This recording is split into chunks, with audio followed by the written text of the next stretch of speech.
Hello guys, আসসালামু আলাইকুম। কেমন আছেন সবাই? আশা করি ভালো আছেন। হালকা হালকা শীত খুব ভালো লাগতেছে। দিন রাত খুব ভালো যাচ্ছে সবারই নিশ্চিত।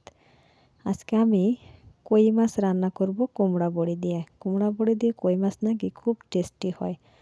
আমি বড়িগুলো সুন্দর করে ভেজে নিয়েছি। তারপরে পেঁয়াজ মরিচ সুন্দর করে লবণ দিয়ে তেলের সাথে ভেজে নিলাম। এবারে আদা রসুন জিরা পরিমাণ মতো দিয়ে কষিয়ে নিয়েছি। তারপরে দিলাম অল্প পরিমাণে কই মাছ।